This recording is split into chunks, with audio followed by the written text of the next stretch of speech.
사사기 7장 전체를 다루긴 하겠지만 우리가 읽기는 9절부터 23절까지만 함께 읽도록 하겠습니다. 우리 찾으시면 자리에 일어나셔서 사사기 7장 9절부터 23절 함께 제가 읽도록 하겠습니다. 제가 먼저 읽겠습니다. 그 밤에 여호와께서 기드온에게 이르시되 일어나 진영으로 내려가라. 내가 그것을 내 손에 넘겨 주었느니라.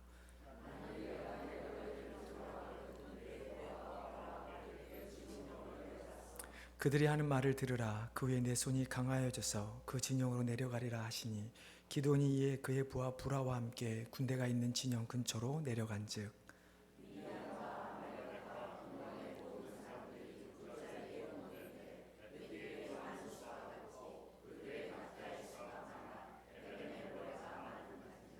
기드온이 그곳에 이른즉 어떤 사람이 그의 친구에게 꿈을 말하여 이르기를 보라, 내가 한 꿈을 꾸었는데 꿈에 보리떡 한 덩어리가 미디안 진영으로 굴러 들어와 한 장막에 이르러 그것을 쳐서 무너뜨려 위쪽으로 엎으니 그 장막이 쓰러지더라.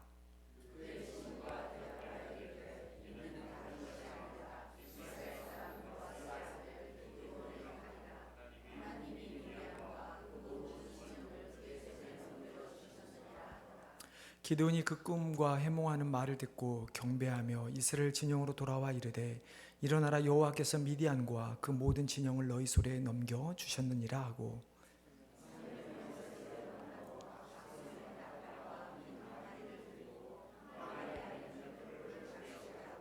그들에게 이르되 너희는 나만 보고 내가 하는 대로 하되 내가 그 진영 근처에 이르러서 내가 하는 대로 너희도 그리하여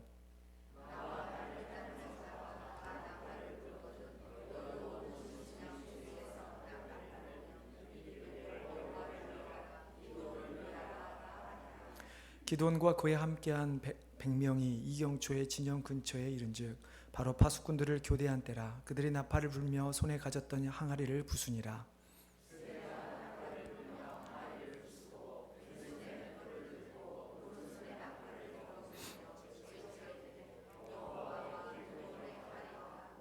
각기 제자리에 서서 그 진영을 에워싸매 그 온 진영의 군사들이 뛰고 부르짖으며 도망하였는데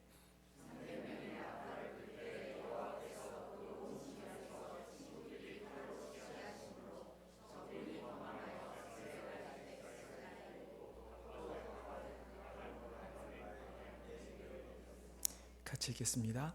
이스라엘 사람들은 납달리와 아셀과 온 므낫셋에서부터 부름을 받고 미디안을 추격하였더라. 아멘. 예, 자리에 앉아주시기 바랍니다. 제가 한 번 더 기도하겠습니다. 하나님, 이 시간 우리가 하나님의 말씀을 듣기를 원합니다. 하나님께서 우리에게 말씀하여 주시고 또 말씀을 통하여 우리 한 사람 한 사람을 마음을 주여 움직여 주시고 그래서 우리가 위로를 받고 또 하나님께서 우리에게 명령하신 것을 깨닫고 그래서 세상을 향해 승리하는 주의 백성들 되게 하여 주시옵소서. 감사하며 예수님의 이름으로 기도드리옵나이다. 아멘. 오늘은 지난주에서 기드온에 대해서 한 번 더 말씀을 나누고자 합니다. 지난주에 살펴본 것처럼 하나님께서 범죄한 이스라엘 백성들을 미디안이라고 하는 족속을 통해서 7년 동안 압제를 당하도록 하셨습니다. 그 고통 가운데서 이스라엘 하나님은 스스로 약한 자라고 자신을 칭했던 기드온을 부르셔서 미디안 손에서 이스라엘을 구원케 하셨는데요. 그런 기드온이 의심이 많았던 것일까요? 아니면 정말 미디안에 대한 두려움이 컸을까요? 하나님의 부르심에도 그 두려움을 스스로 극복할 수 없었던 기드온. 그 기드온이 하나님께 표징을 구하게 됩니다. 지난주에 6장에 나오는 부분을 제가 살펴보지는 않았는데요. 간단히 이야기를 드리면 하나님께 기드온이 표징을 구하면서 내가 하나님 앞에 하나님 이 예물을 준비하겠사오니 이 예물을 받아주십시오 라고 하는 하나님께 간구를 하게 됩니다. 그리고 그가 준비한 예물을 여호와의 사자가 지팡이로 내리쳤을 때 하늘에서 바위에서 불이 나와 사르는 그런 장면이 등장을 합니다. 많이 보던 장면 아닙니까? 아브라함이 하나님께 부르심을 받았을 때 역시 제물을 준비하고 하늘에서 불이 내려와 태웠던 사건과 같은 사건인데요. 불이 제물을 태웠다라고 하는 것은 하나님께서 기드온 그리고 기드온이 드리는 예배를 기쁘게 받으셨다라는 의미입니다. 어떻게 보면 예배하러 나온 우리 마음 가운데 무엇이 필요할까? 우리에게도 똑같이 이러한 표징이 필요합니다. 우리가 하나님 앞에 우리의 정성을 다해 드리는 예배 가운데 하나님께서 우리에게 주시는 응답, 우리에게 주시는 은혜, 그것이 없다면 우리가 드리는 이 예배가 하나님 앞에 온전히 드려진다는 예배라고 우리는 말할 수가 없을 것이죠.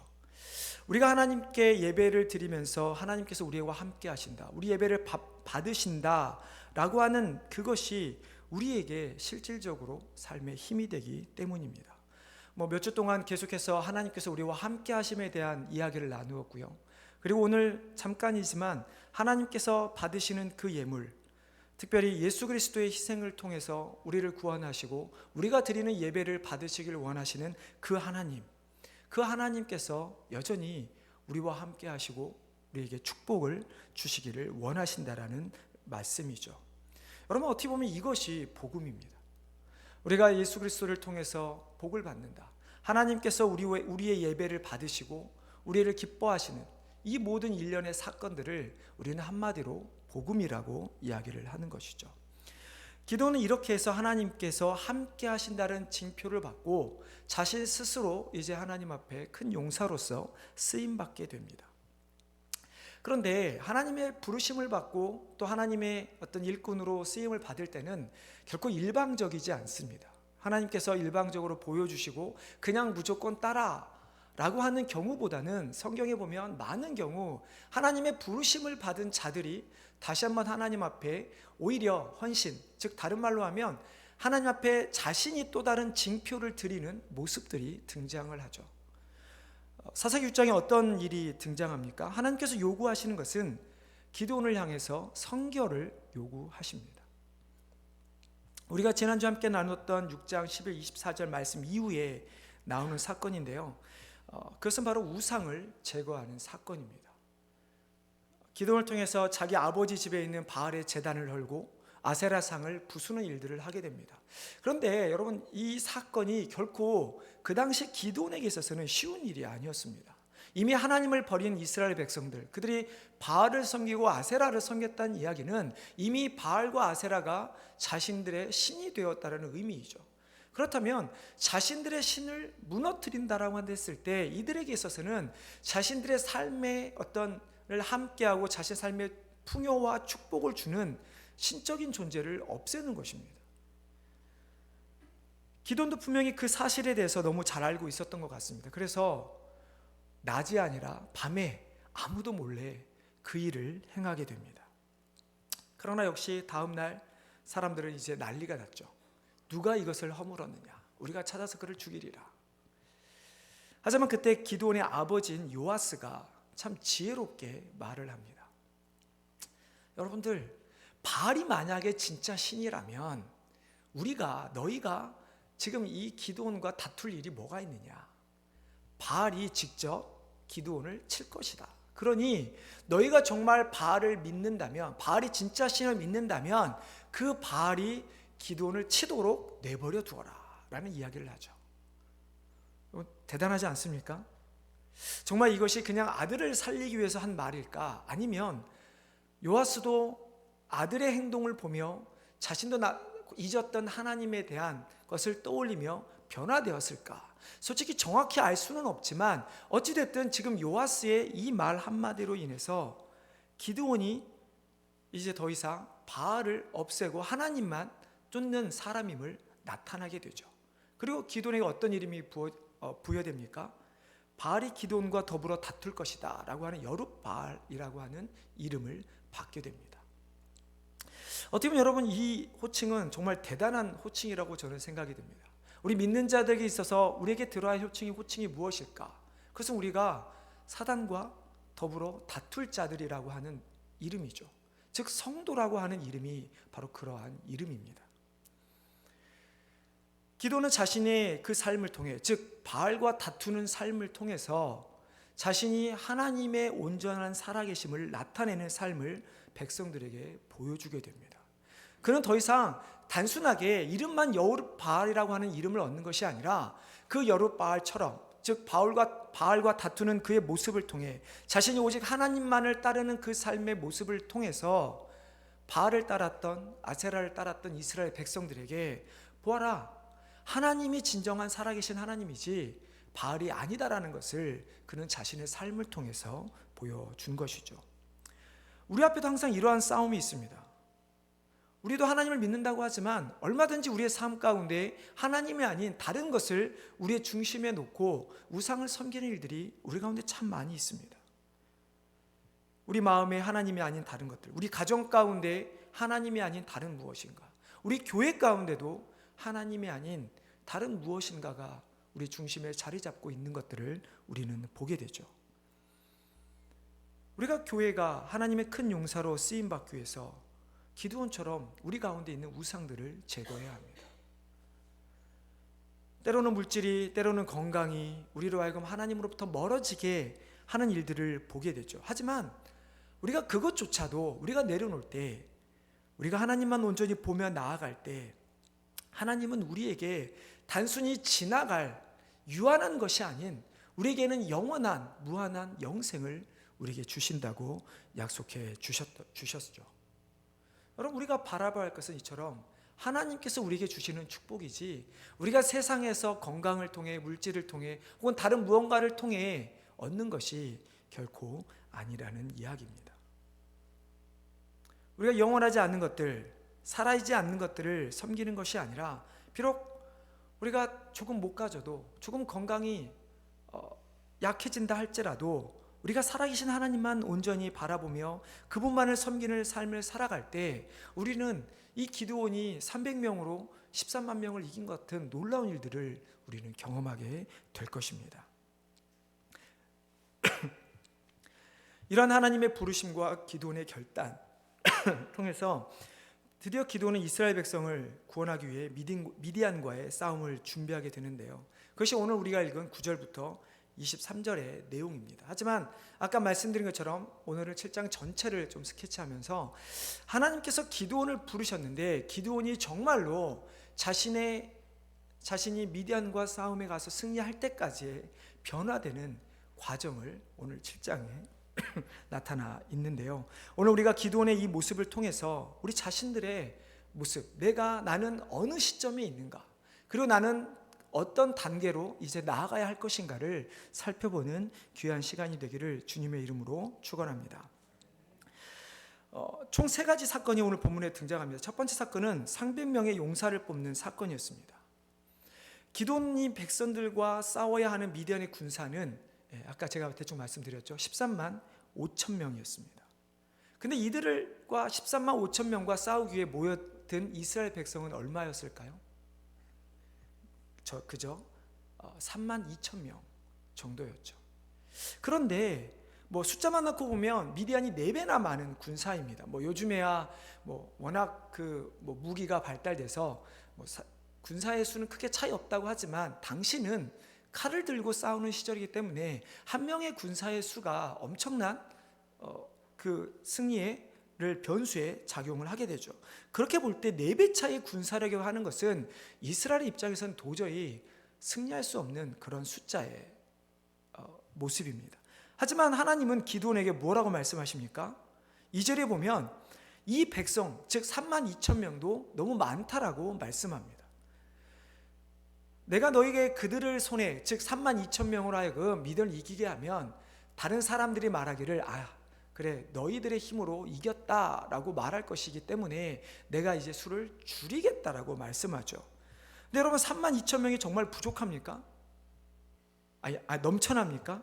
3만 2천 명이 아니라 정말 그 배가 되는 숫자도 부족할 판에 하나님은 그들에게 말하기를 미디안과의 싸움이 두려운 자는 떠나라 이야기를 합니다. 얼마가 떠나죠? 2만 2천 명이 떠납니다. 3만 2천 명 가운데 3분의 2가 떠나고 이제 10,000명만 남게 되죠.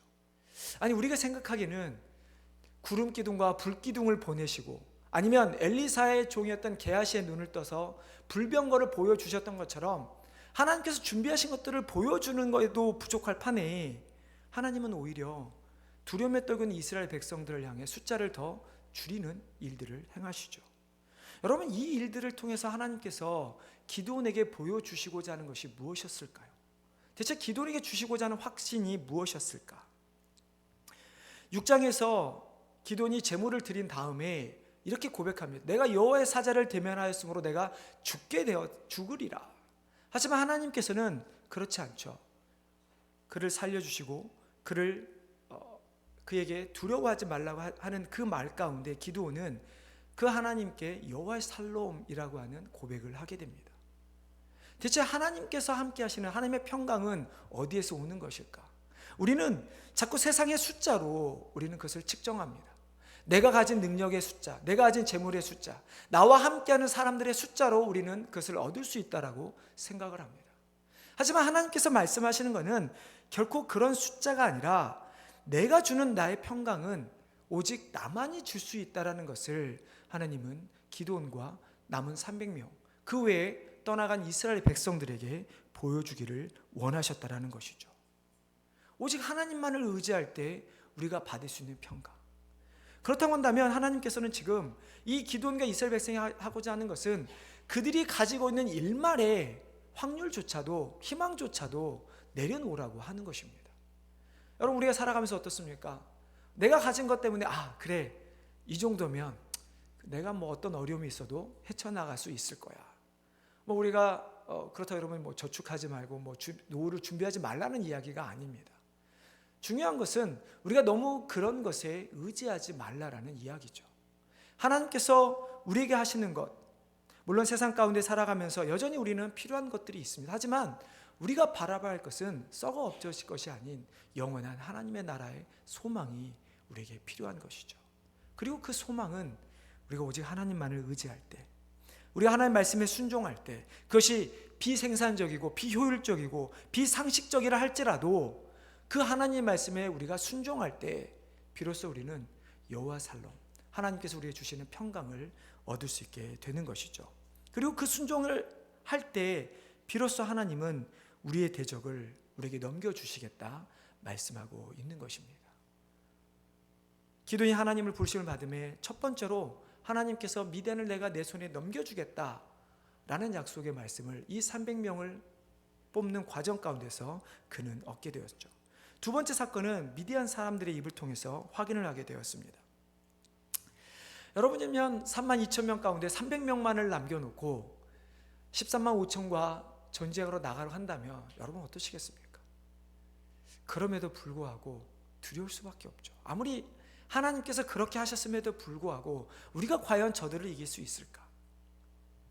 여러분, 이 상황에서 어떻게 하면 우리가 확신을 얻을 수 있을까요? 그 중에 하나가 대적의 그들의 입에서 자신감이 무너지고 자신들이 질 것이라는 확신을 얻는 것입니다.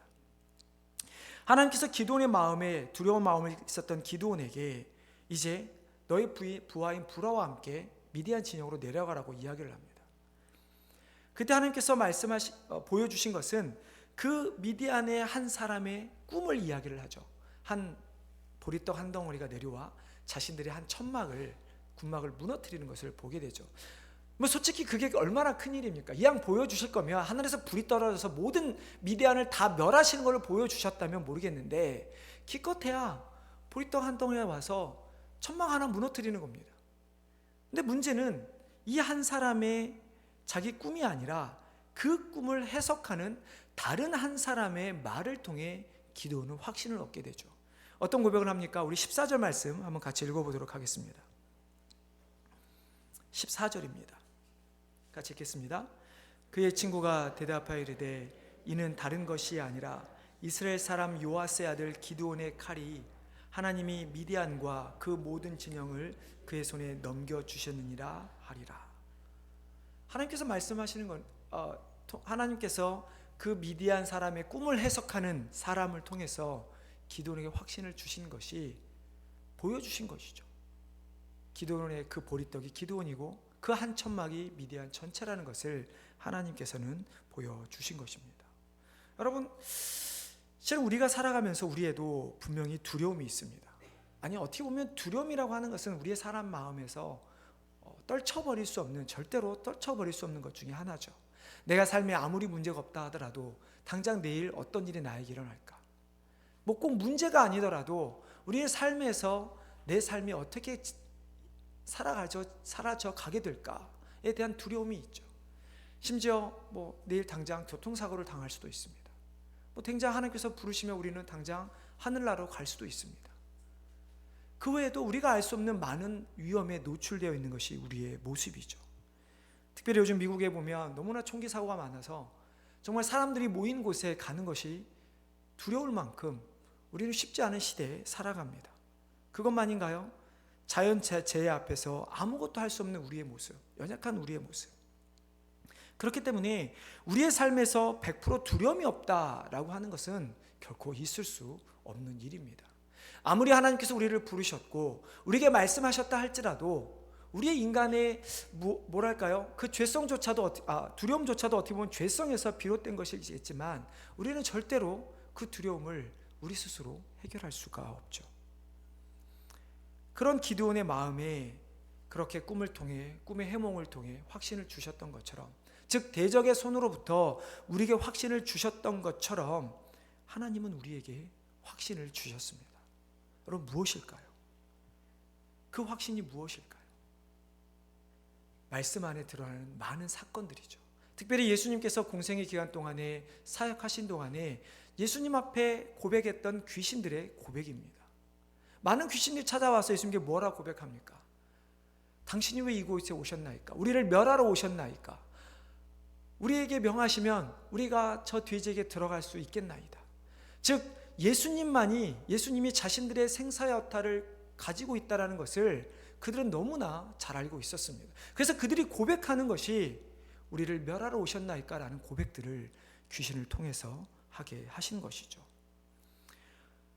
그리고 예수님은 자신의 죽음 그리고 부활을 통해서 사단의 권세를 이기셨습니다. 그리고 실제적으로 그것을 우리에게 주신 것이죠. 그렇다고 한다면 우리가 살아갈 때, 우리에게 두려움이 찾아올 때 우리는 이길 수 있는 힘이 무엇인가? 바로 예수 그리스도 앞에 부복했던 사단의 모습을 통해서 우리는 확신을 얻을 수 있게 되는 것입니다. 우리는 핍박한 나라들 위해 기도했습니다. 여러분, 핍박한 나라들을 위해서 기도할 때 어떤 마음이 들으십니까? 저만 하더라도 안타깝죠. 어떻게 보면 그들이 불쌍하죠. 우리가 보통 갖는 마음이 그것입니다. 그래서 하나님께 기도하기를, 하나님 제발 저들을 구원해 주십시오, 저들을 보호해 주십시오라고 기도를 하는 것입니다. 그런데 우리가 그런 모습을 볼 때마다, 예수 그리스도 때문에 핍박받는 사람들을 볼 때마다 우리는 또한 불쌍하고 그들이 안타깝지만 어떤 마음을 가져야 하는가? 우리는 감사하는 마음을 가져야 합니다. 왜 그들이 핍박받습니까? 예수 그리스도 때문입니다. 왜 예수 그리스도 때문에 핍박을 받습니까? 예수 그리스도가 자신들을 변화시킬 것이라는 것을 그들도 알기 때문에 기독교인을 핍박할 수밖에 없는 것입니다. 어떻게 보면 이렇게 많은 핍박 가운데 우리에게 드는 확신은 마치 미디안 사람들을 통해서 기도의 확신을 주셨던 것처럼, 이 땅 가운데 아무리 사단이 날뛴다 할지라도, 마치 우는 사자와 같이 우리를 덮치려 한다 할지라도 하나님께서 그들을 지켜주실 것이라는, 그들은 이미 패했다는 것을 우리는 깨닫고 확신을 가지며 살아가야 하는 것이죠. 그래서 하나님께서 미디안의 사람을 통해서 주신 이야기가 무엇입니까? 14절의 하반절의 말씀처럼 하나님이 미디안과 그 모든 진영을 그의 손, 기드온의 손에 넘겨주셨느니라. 아무리 세상에 많은 하나님 믿지 않는 자들이 우리를 핍박한다 할지라도 그들 스스로 느끼고 있는 것은 결국 하나님께서 하나님의 대적을 믿는 자들에게 넘겨주신다는 사실을 우리에게 말씀하고 있는 것이죠. 마지막 사건은 잘 아는 것처럼 나팔과 빙하리 안에 횃불을 들고 싸우는 사건입니다. 근데 여기서 이 사건에서 더 중요한 것은 기드온의 입을 통해서 드디어 이제 하나님이 고백하게 하는 것입니다. 우리 15절 말씀 한번 같이 읽어보도록 하겠습니다. 15절입니다. 기드온이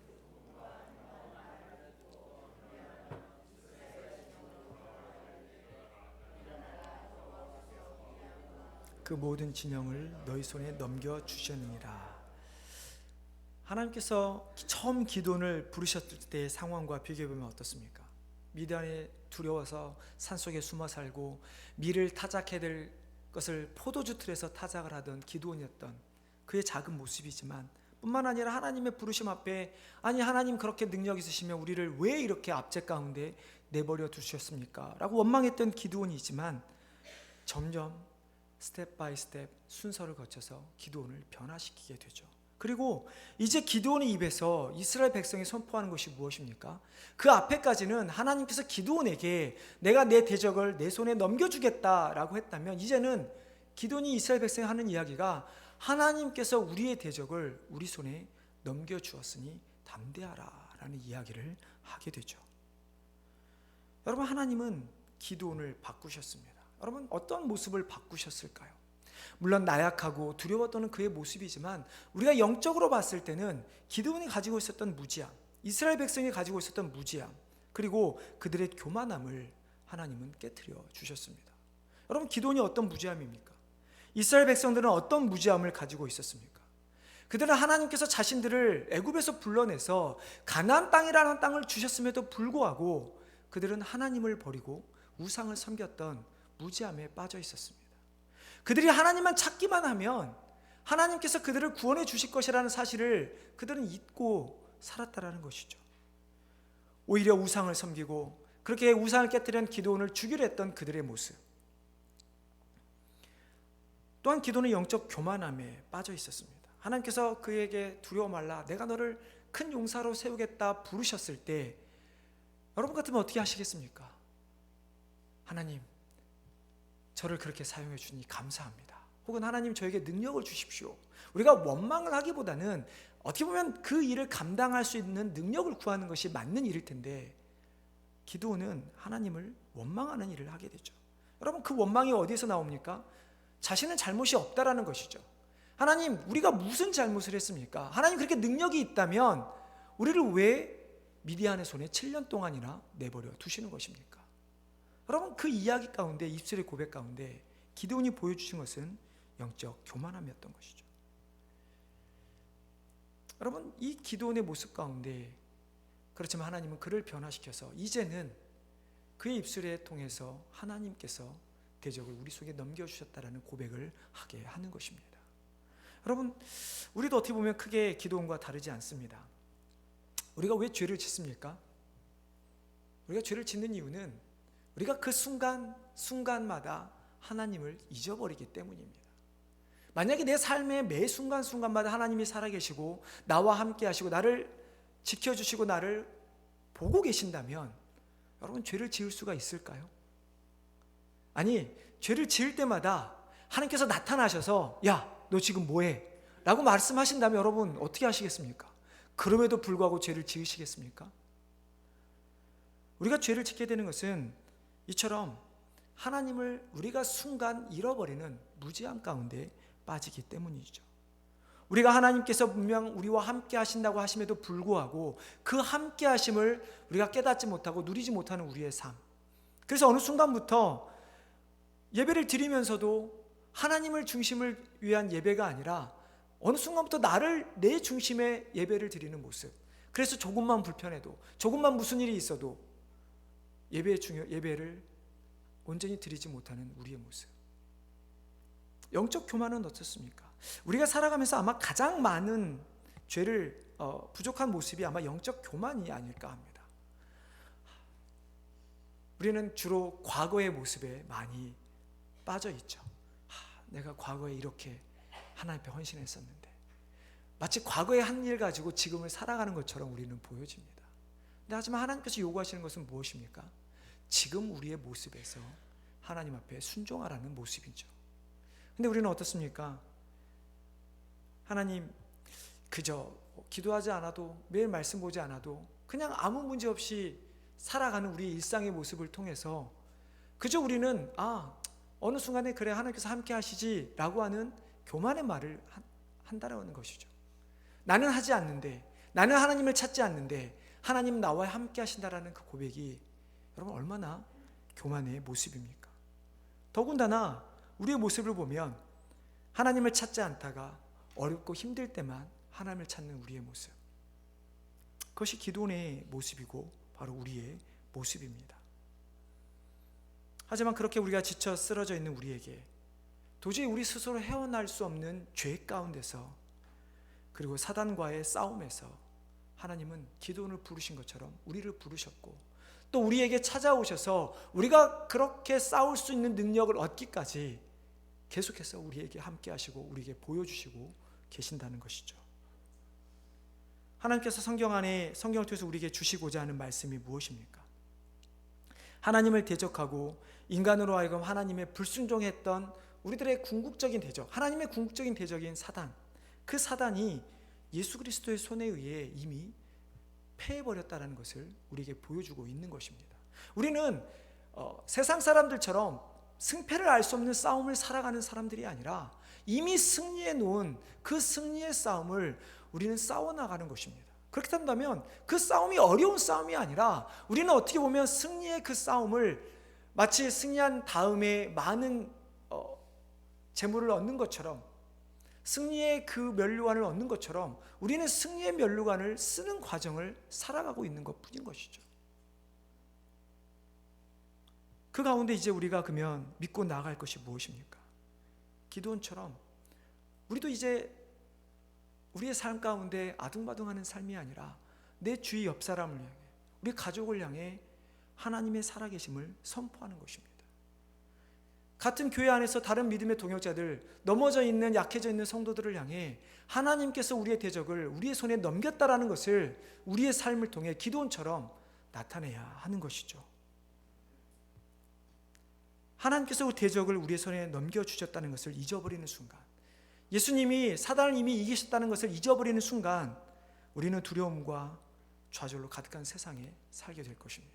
하지만 우리가 그 사실을 잊지 않고, 비록 내가 아무리 힘들고 어려운 삶을 살지라도 그 주님의 승리를 우리가 붙들고 살아간다면, 우리의 비록 육신은 힘들고 어려웠다 할지라도 우리는 하나님께서 주시는 평강, 그 기쁨, 그리고 그 감사에 우리는 살아가게 될 것입니다.